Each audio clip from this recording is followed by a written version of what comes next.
Pasar senja selalu ramai dengan pedagang dan pembeli yang bercampur dengan aroma, rempah, dan jajanan tradisional. Di sudut pasar, Pak Jono, seorang pedagang kain, terkenal dengan senyumnya yang ramah. Namun, di balik keramahan itu, ia menjual kain sintetis dengan harga tinggi, mengklaimnya sebagai sutra asli. Suatu hari, Siti, ibu muda yang baru pindah ke desa, membeli kain dari Pak Jono untuk baju lebaran keluarganya. Namun, saat membawa kain itu ke penjahit, ia terkejut mengetahui bahwa kain tersebut bukan sutra asli, melainkan kain sintetis yang harganya jauh lebih murah. Siti merasa tertipu dan mulai mendengar cerita serupa dari banyak warga lain. Tak ingin kelicikan Pak Jono terus berlanjut, Siti mengajak beberapa warga yang pernah tertipu untuk menghadapi pedagang itu di pasar. Dengan membawa bukti, mereka menuntut penjelasan di hadapan banyak pembeli. Pak Jono mencoba berdalih, tetapi semakin banyak orang yang bersaksi tentang penipuan yang dialami. Akhirnya, pengurus pasar memanggil seorang ahli kain yang mengonfirmasi bahwa dagangan Pak Jono hanyalah kain sintetis.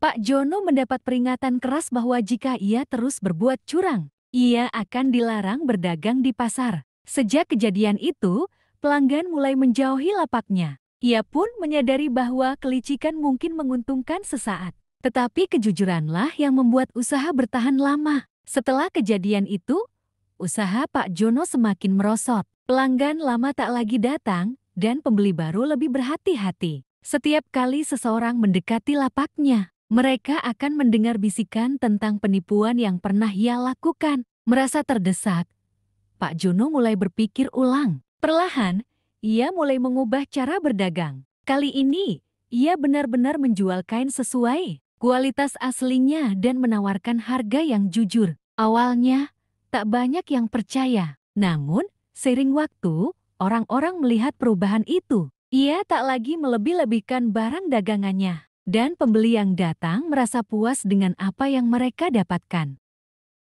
Siti kembali ke pasar dan melihat lapak Pak Jono yang kini lebih sepi dari sebelumnya. Namun, saat ia memperhatikan, ada beberapa pembeli yang tersenyum puas setelah bertransaksi. Pak Jono tak lagi menjadi pedagang licik. Ia belajar bahwa kejujuran bukan hanya tentang menjaga pelanggan, tetapi juga tentang mempertahankan kehormatan dirinya sebagai seorang pedagang. Meskipun butuh waktu untuk kembali mendapatkan kepercayaan, ia tak lagi mencari jalan pintas untuk meraih keuntungan. Dan akhirnya Pak Jono kembali sukses dengan dagangannya.